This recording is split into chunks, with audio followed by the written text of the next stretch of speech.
हमारे साथ जुड़ गए हैं फंडामेंटल एक्सपर्ट मयूरेश जोशी। मयूरेश जी, बहुत शुक्रिया आपका समय देने के लिए।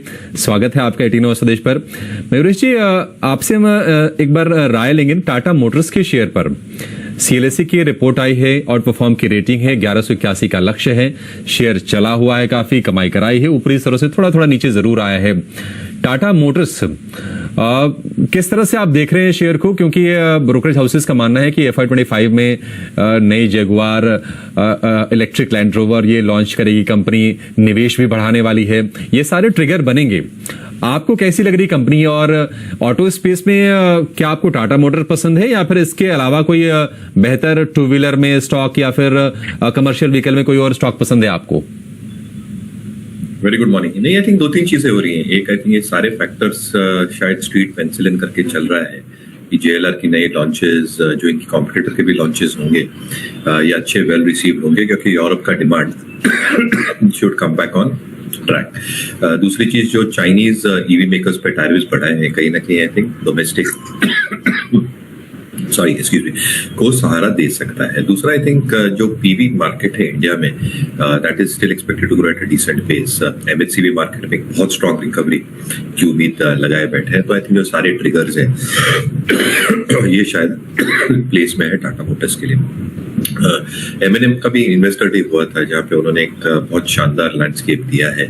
LCVs लॉन्च करेंगे, SUVs लॉन्च करेंगे, इलेक्ट्रिक व्हीकल्स लॉन्च करेंगे। तो मुझे लगता है कि जो ग्रोइंग एपेटाइट की हम बात करते हैं इंडियन कंज्यूमर की, that is expected to keep volumes in check.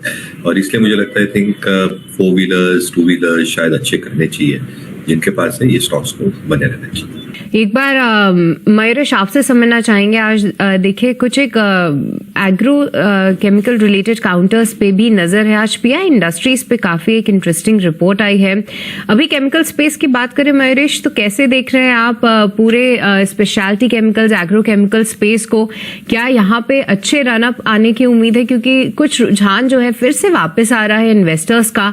तो आपका क्या नजरिया है यहाँ पे? और साथ ही खास तौर से PI इंडस्ट्रीज, जहां पे जेफरीज की रिपोर्ट आई, हम स्क्रीन पे भी दिखा रहे हैं, उन्होंने लक्ष्य बढ़ा के 4750 के कर दिए हैं। इसको लेकर क्या आपके एनालिसिस है? Morning, Srishti. नहीं, I think if you break the bracket, if you break the sector into 2 brackets, दो चीजें हो रही है। एक, आई थिंक जो commoditized chemicals हैं, वहाँ पे I think pricing pressure will still continue, क्योंकि as China is producing huge bulk and quantities of this. हालांकि आई थिंक काफी डीस्टॉकिंग हुई है, रीस्टॉकिंग वापस हो सकती है with the demand coming back, but commoditised chemicals में प्राइसिंग का हमेशा एक प्रेशर और इशू रहता है। जहां तक स्पेशलिटी केमिकल्स की बात रही है, एग्रो केमिकल्स की बात करें और niche speciality chemicals as well, yes, expectations of a good monsoon, I think वो शायद ट्रिगर पॉइंट्स बन रहे हैं। You already seen a good move happen in a lot of fertiliser companies. आप देख रहे हैं कि जो अमोनिया के प्राइसेस हैं, they have gone through the roof. Month on month there has been a substantial increase. शायद बजटरी एलोकेशन ठीक ठाक हो सकता है for the sector as a whole. DBT की जो मुहिम है specifically in terms of fertiliser payouts, ये आई थिंक थोड़ी और फास्टर हो सकती है, विच मीन्स का cash conversion cycle fertiliser companies के लिए और बेहतर हो सकता है। At the same time I think जो फार्म गेट प्राइसेस हैं वो डिसेंट है, और इंटीग्रेटेड प्लेयर्स के लिए input costs like phosphoric acid have actually started trending lower या स्टेबल रहे हैं, जिसकी वजह से मार्जिन इंप्रूवमेंट हो सकती है। तो काफी ट्रिगर्स है मॉनसून को लेकर, which would also benefit agrochemical chemical companies as well. PI probably becomes one part of that mechanism itself. क्योंकि अगर मॉनसून अच्छे होते हैं, वॉल्यूम ऑफ टेक अच्छी होगी, रूरल डिमांड अगर अच्छी रहती है in lieu of good monsoons, I think that can provide a good respite in the second half. Apart from that, I think जो स्पेशलिटी और niche chemicals में है, जैसे बैटरी केमिकल्स हुए, जहाँ पे डिमांड ठीक ठाक हो सकती है, जहाँ PLI स्कीम्स की वजह से integrated operations of these companies should be relatively better in the second half, and that coincides with demand coming back, eurozone में हो या rest of the world में हो, in terms of China +1. I think these companies will slowly and steadily start benefiting. तो मुझे लगता है, I think companies like AMI as an example, PI, Anupam Rasayan, जो niche spaces में काम कर रहे हैं, जो capacities niche spaces में बढ़ा रहे हैं, और जिनका एक appropriate mix है in terms of agrochemicals, pharma and niche specialty chemicals. I think these companies over a period of time should do well. शायद Q1 थोड़े नरम रह सकते हैं, but I think एक अर्निंग्स रिकवरी सेकंड हाफ में आ सकती है, बट ये 3-4 स्टॉक्स आप डेफिनेटली नजर में रख सकते हैं। क्या डिफेंस और रेलवे शेयर क्या उनमें भी गिरावट खरीदारी का मौका दे रही है? मयूरेश जी, आपसे जानना चाहेंगे, कल हमने देखा कि प्रॉफिट टेकिंग का सत्र था, हालांकि जिस रफ्तार से ये चले हैं उतनी बड़ी मुनाफा वसूली इन स्टॉक्स में नहीं आ रही है। कल जरूर 4-5% तक आप देखिए HAL गिरा, लेकिन कमाल की रफ्तार से ये शेयर चले हैं और सरकार की तरफ से पुश भी है। रक्षा मंत्री राजनाथ सिंह का बयान आया था डिफेंस एक्सपोर्ट को लेकर, वो उसने भी प्रोपेल किया इन शेयरों को। आपको क्या लगता है, मान लीजिए जो इस रैली को मिस कर चुके हैं और अपने पोर्टफोलियो में डिफेंस शेयर रखना चाहते हैं, क्या गिरावट का इस्तेमाल करें या फिर कुछ साइजेबल 15-20-25% नीचे आ जाए तो कंफर्ट बनेगा आपके हिसाब से? तब तो डेफिनेट कंफर्ट बनेगा, बट प्रॉब्लम ये आते ही नहीं है 15-20%, क्योंकि जितनी गिरावट आती है quickly get bought it to. और यही तकलीफ है सारे डिफेंस और रेलवे काउंटर्स के साथ। एंड ऑब्वियसली सारे जो ट्रिगर पॉइंट्स आपने कहे हैं, I think that is what the market is looking forward to. Obviously जो अनाउंसमेंट्स हुई है, जैसे HAL को एक बहुत बड़ा ऑर्डर मिला है, जो चौथी तिमाही के नतीजे थे काफी शानदार थे HAL के। In fact most players within the defence space have executed well और नंबर्स काफी शानदार रहे हैं। Order wins will keep on continuing, और इसका मुख्य कारण यही है कि जो डिफेंस बजट में जो डिफेंस का एलोकेशन होगा ये काफी सब्सटेंशियल होने वाला है। और जो आत्मनिर्भर भारत या सेल्फ रिलायंस या डोमेस्टिक कंपनीज को जो ऑर्डर देने की मुहिम है, जो एक्सपोर्ट्स बढ़ाने की मुहिम है, I think that will keep their order books in check, revenue visibility in check.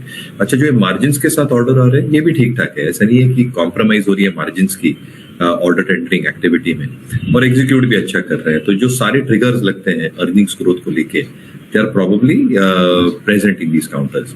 But दो चीजें जैसे हम मार्केट स्मिथ में देखते हैं, एक आई थिंक वैल्यूएशंस बहुत महंगे हो चुके हैं दिस जंक्चर, और दूसरा आई थिंक जो पिवट पॉइंट से हम देखते हैं ये स्टॉक्स को काफी ऊपर ट्रेड कर रहे हैं। कुछ stocks within the space are trading even in late stage basis.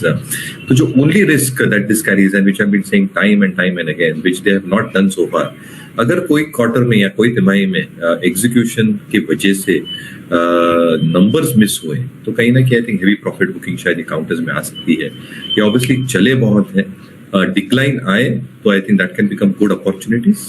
आएगी कि नहीं पता नहीं, बट जिनके पास है वो डेफिनेटली एंजॉय कर सकते हैं मोमेंटली। लेकिन मयूरेश जी, आपसे एक ग्रुप पर राय लेंगे, गोदरेज ग्रुप। कैसी लग रही है आपको गोदरेज ग्रुप से जुड़ी कंपनियां? क्योंकि अब जो रिस्ट्रक्चरिंग, इंटरनल रिस्ट्रक्चरिंग का जो प्रोसेस है वो धीरे धीरे आगे बढ़ रहा है। CCI की मंजूरी मिल चुकी है। रिस्ट्रक्चरिंग की खबरें तो वैसे काफी समय से आ रही है, लेकिन जिस तरीके से, क्योंकि जब हम इस तरीके की रिस्ट्रक्चरिंग देखते हैं अक्सर परिवार में कुछ समस्या होती है, लेकिन काफी स्मूथली ये पूरी प्रक्रिया पूरी हो रही है, जिसे कि स्ट्रीट और इन्वेस्टर्स पसंद भी कर रहे हैं। आपका क्या नजरिया बन रहा है, और ये इस प्रोसेस के बाद जब ये धीरे धीरे पूरा होगा, किन किन कंपनियों पर आपका फोकस रहेगा? क्या करना चाहिए गोदरेज ग्रुप की कंपनियों में इस रिस्ट्रक्चरिंग के चलते? So one of the most reputed business groups and very ethical और corporate governance का कोई issues नहीं है, अभी तक तो सामने नहीं आया। That is what the street probably believes in. जहाँ तक I think entities का सवाल रहा है, obviously I think Godrej Consumer और Godrej Properties, ये दोनों stocks जो है, they are been at the forefront of the Godrej Group. Godrej Consumer obviously I think जो product mix इनकी है, जो geographical reach है, और जो उम्मीद लगाए बैठ सकते हैं in terms of the new management actually starting to deliver in terms of their strategic insight और जो उनके views लेके चले थे ये 1-1.5 साल पहले, I think they're very much on track. Obviously I think global markets में अटकलें रहती हैं, African market हो, Southeast Asian market हो, उनका UK का market हो, जहाँ पे demand supply dynamics can change based on how the economy is probably performing, but that probably gets offset by other regions as well. एक diversification tool भी मिलता है, और इनकी जो product mix है, household जो हम मॉस्किटो कॉइल्स कहते हैं इन साउथ ईस्ट एशिया से लेके हेयर कलर से लेके so on so forth, that is expected to continue doing well. Again rural recovery के साथ that should also provide impetus for the stock, तो डेफिनेटली ये रडार पे रहेगा। Godrej properties obviously lot has been spoken about the real estate cycle, but the biggest takeaway for Godrej properties is going to the land bank that they are sitting on, और ये एक optionality trigger बन जाएगा stock के लिए, because nothing has been done so far. We have always heard जो बम्बई में रहते हैं उनकी विक्रोली की land, if you pass through that entire area.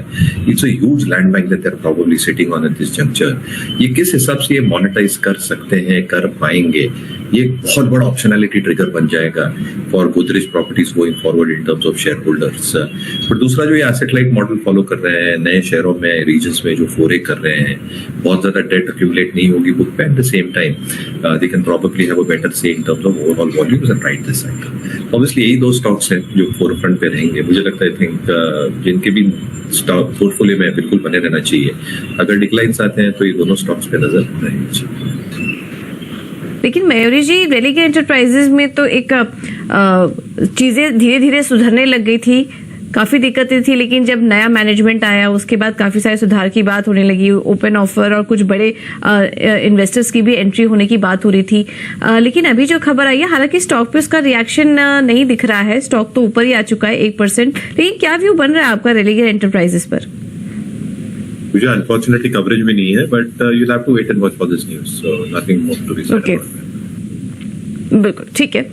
पर मयूरेश, एक बार आपसे पूरे टेलीकॉम स्पेस पे आपकी बेट्स जानना चाहेंगे. देखिए, वोडाफोन, भारती एयरटेल, इंडस टावर्स, अब आजकल हो गया है कि हर दिन ही ये खबर में रहते हैं. अब इंडस की ब्लॉक डील के बाद मयूरेश, जिस तरीके से हमने देखा कि कुछ डीआईएस, एफआईएस, साथ ही भारती एयरटेल भी सामने आके उन्होंने अपना रुझान दिखाया, यहाँ पे स्टेक खरीदा. अगर किसी को टेलीकॉम प्ले करना है तो वैल्यूएशंस के लिहाज से सबसे बेहतर आपको कौन सा लगता है, और पूरे स्पेस में आपकी क्या राय है? क्योंकि I think at some point of time tariff increases आने हैं और आपको और मुझे ज्यादा बिल्स भरने पड़ेंगे. India is one of the cheapest countries जो बॉटम 5 में होती है as far as data pricing is concern. तो आई थिंक एक जो नॉमिनल इंक्रीज अगर आ भी जाती है, उससे वजह से आई थिंक एक जो सब्सटेंशियल इंक्रीज आ सकती है इनके कैश फ्लोज में, ये काफी सिग्निफिकेंट हो सकती है. At the same time I think जो एक फ्रंट लोडेड केपेक्स हुआ है Jio, Bharti Airtel in terms of telecom manufacturers या इकोसिस्टम को जो प्रोवाइड करते हैं, I think that provides a huge relief, क्योंकि with increase tariffs, cash flow improvement, leverage component obviously like Bharti के केस में कम हो जाता है. वोडाफोन के भी केस में I think as a third player definitely emerged, जो इनको सर्कल्स प्रोटेक्ट करते हैं, they will require capital raise, और इसलिए आई थिंक जो कैपिटल रेज ये कर रहे थे टू रिड्यूस देयर डेट और पे of its creditors, lenders, I think steps in the right direction है. बट अभी भी इनका जो स्पेक्ट्रम पे आउट्स है और जो 5G इकोसिस्टम में केपेक्स लगेगा, ये सब्सटेंशियल लगने वाला है. तो आई think numbers will still remain a little bit muted. SMS और आरएमएस मार्केट शेयर मेंटेन करने के लिए काफी कुछ करना पड़ेगा वोडाफोन आइडिया को. So with in the stack again Airtel, Jio through Reliance is something that can continue doing well. Indus Towers में भी आई थिंक जो एक रुझान रहा है in terms of Bharti taking a minority stake, जो स्टेक सेल हुआ था, कहीं ना कहीं आई थिंक जो टावर इंफ्रास्ट्रक्चर है 5G इकोसिस्टम जैसे बढ़ेगी या और टेनेंसी रेशियोज बढ़ेंगे एज यू गो डीपर, और जैसे और एम्फेसिस आएगा in terms of tier 3, tier 4 cities, कहीं ना कहीं I think tower infrastructure is going to remain extremely vibrant. You've already seen American tower company जो एक बहुत बड़ी स्पीड पे थी काफी वर्षों से इंडियन लैंडस्केप में, they are probably still looking out in terms of carrying out this infrastructure investments. Debt बढ़ी है इंडस के बैलेंस शीट के ऊपर, but with stability through players, tenancy ratio और rental income should start inching a little bit higher. तो yeah, I think जो telecom players हैं, core telecom players, Bharti, Jio through Reliance, जिनके पास से बने रह सकते हैं, I think there will be a lot more positives going forward as tariff increases start. Office space solution 5% ऊपर आ चुका है ये स्टॉक. मयूरी जी, ये कंपनी कैसी लग रही है आपको? लिस्टिंग के बाद ये पहले नतीजे आए हैं कंपनी के, और नतीजे काफी अच्छे हैं, और उसके बाद हम देख रहे हैं कि 5% की मजबूती दिखाई दे रही है कंपनी में. लिस्टिंग रिस्पॉन्स भी अच्छा था. आपका क्या व्यू बन रहा है कंपनी पर? ये डिसेंट नंबर्स थे एंड आई थिंक एक जो टर्न अराउंड दिखा है, क्या ये सस्टेनेबल हो सकता है, ये देखना बहुत जरूरी है. ऑब्वियसली जो डोमेन में ये काम करते हैं, यहाँ पे ग्रोथ ऑर्गेनाइज प्लेयर जैसे एफिस करता है, यहाँ बिल्कुल मुमकिन है. Unorganise players are also doing their bit. तो अगर आप अनऑर्गेनाइज स्पेस देखेंगे, they are probably doing their bit in terms of competition intensity. But जैसे नंबर्स में एक सुधार देखने मिला है, अगर इसमें कंसिस्टेंसी आती है in the next quarter as well, मुझे लगता है कहीं ना कहीं that will be a huge positive. Management commentary थोड़ी देखनी पड़ेगी. I have not gone through what the commentary is. तो अगर मैनेजमेंट कमेंट्री ये sufficiently emphasis दे पाए कि डिमांड स्ट्रांग रहने के कारण numbers environment should remain far more stable in the coming few quarters, शायद एक री रेटिंग का कैंडिडेट बन सकता है. So I have got to go through as a clear disclaimer, I have not gone through the management commentary per se, but if it is positive मुझे लगता है एक री रेटिंग कैंडिडेट हो सकता है. And if this gets followed up with one more quarters of solid number, एक definite rerating round the corner. CC को लेकर एक जरा फंडामेंटल व्यू लेंगे मयूरेश जी, क्योंकि इस स्टॉक को लेकर ना ब्रोकरेजेस भी थोड़े से बुलिश हुए हैं. एलारा कैपिटल की एक रिपोर्ट आई थी, उन्होंने बाइंग की रेटिंग दी थी. आप किस तरह से देख रहे हैं इसको, एससीसी के शेयर को, और आपका इसमें अगर कोई निवेश के लिए लेना चाहे तो क्या उसको आप सलाह देंगे?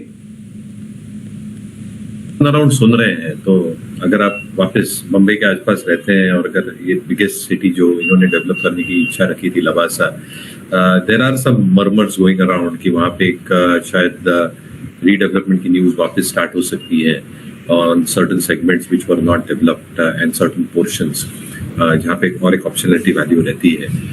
दूसरा आई थिंक जो इंटरनल प्रोजेक्ट्स हैं, क्या इसमें एक बिडिंग कैपेसिटी आ सकती है.